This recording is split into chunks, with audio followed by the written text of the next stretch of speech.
Salut tout le monde! Bienvenue dans cette nouvelle leçon d'espagnol pour les francophones au niveau 1. Aujourd'hui, on va parler des loisirs et du temps libre. On va voir comment exprimer ce qu'on aime faire et comment poser la question à quelqu'un d'autre. On utilisera le verbe hacer et la formule me gusta, deux éléments clés de l'espagnol. Attendez-vous à une interaction amusante avec des personnages suivis d'explications claires et de conseils de prononciation. Bonjour tout le monde et bienvenue. Ravi de vous revoir. Alors, souvenons-nous un peu. Viajar, C'est voyager. leer, C'est lire. nadar, C'est nager. montar en bicicleta, C'est faire du vélo.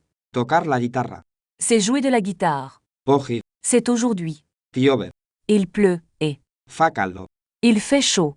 Aujourd'hui, nous allons construire sur tout ça. Me gusta viajar a la playa. Me gusta viajar a la playa. Leo libros en verano. Leo libros en verano. ¿Qué te gusta hacer?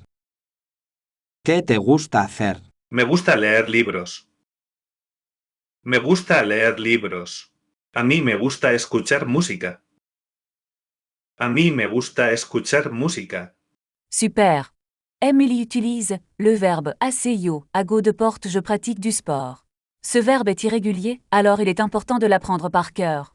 Ensuite, Jim utilise me gusta escuchar música, j'adore écouter de la musique. L'ajout de moi met l'accent sur le fait que c'est lui qui aime écouter la musique.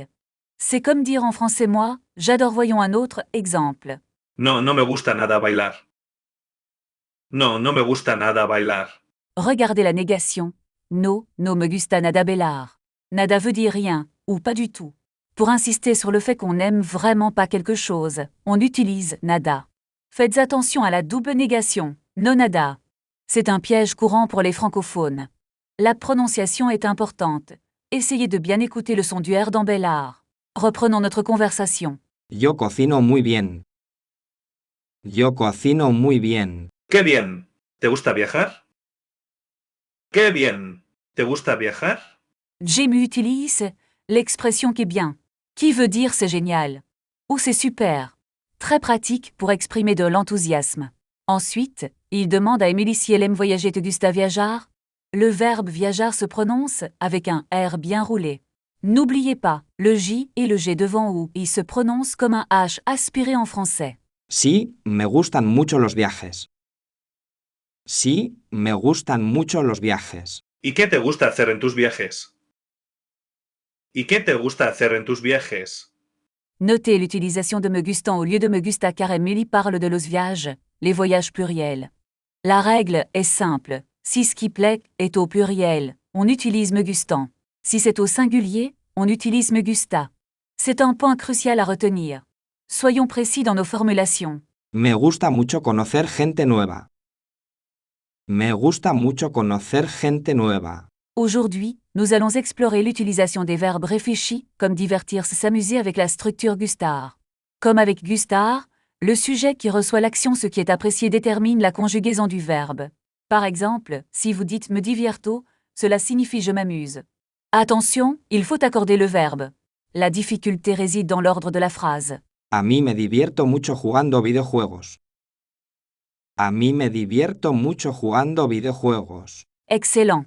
Remarquez bien comment le verbe divertirse est conjugué à la première personne du singulier divierto car c'est ami à moi qui reçoit l'action de s'amuser. Si elle disait nos divertimo, le verbe serait à la première personne du pluriel, car nono est le sujet. C'est la même logique qu'avec gustar que nous avons déjà vu. L'important est de comprendre le sujet grammatical, pas le sujet logique. A nosotros nos gusta mucho ir al cine. A nosotros nos gusta mucho ir al cine. Parfait. Maintenant, apprenons un nouveau verbe d'activité. Nadar, Signifie nager en français.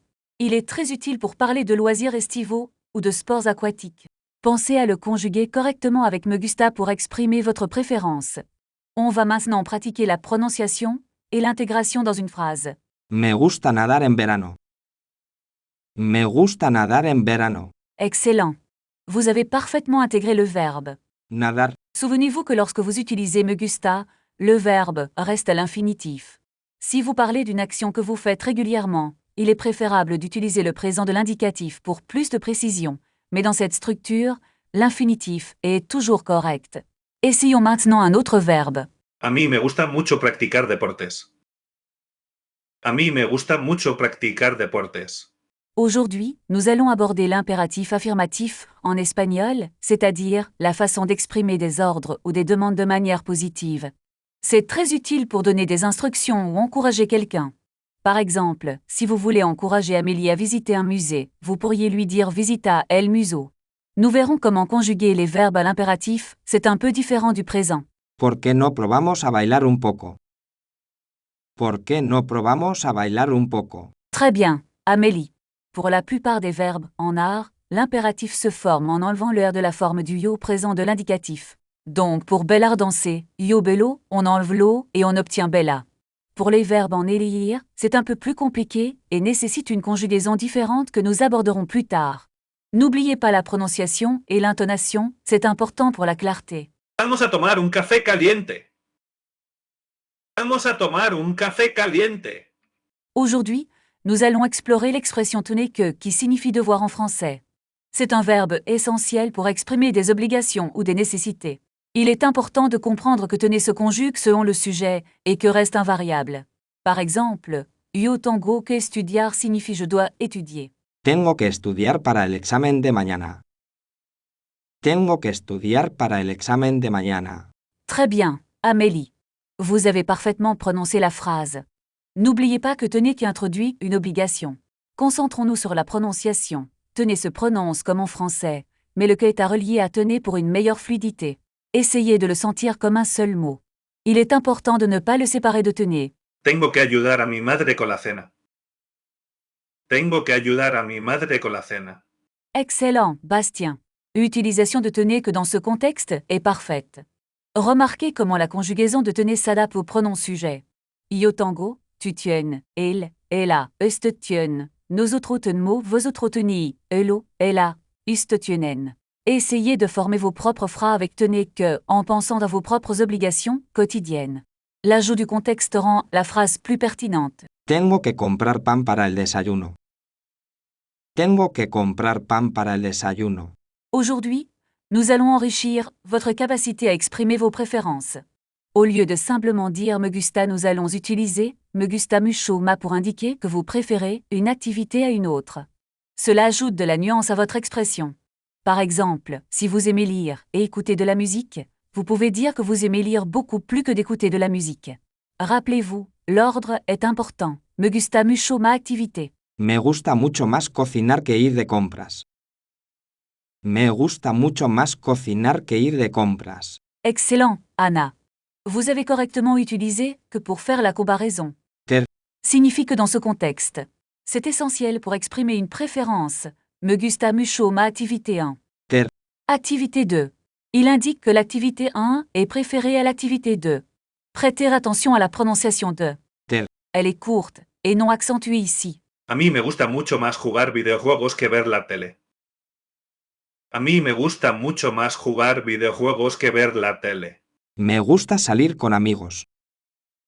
Me gusta salir con amigos.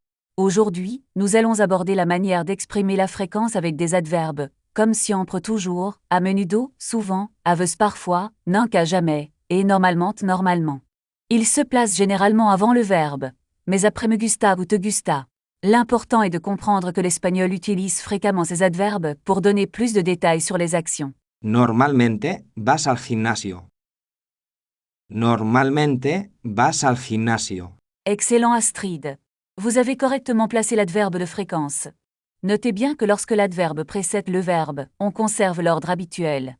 Par exemple, yo siempre estudio, j'étudie toujours. Il est important de s'entraîner à les intégrer naturellement dans vos phrases pour une expression plus précise et vivante. A veces veo películas de terror. A veces veo películas de terror. Très bien Bastien.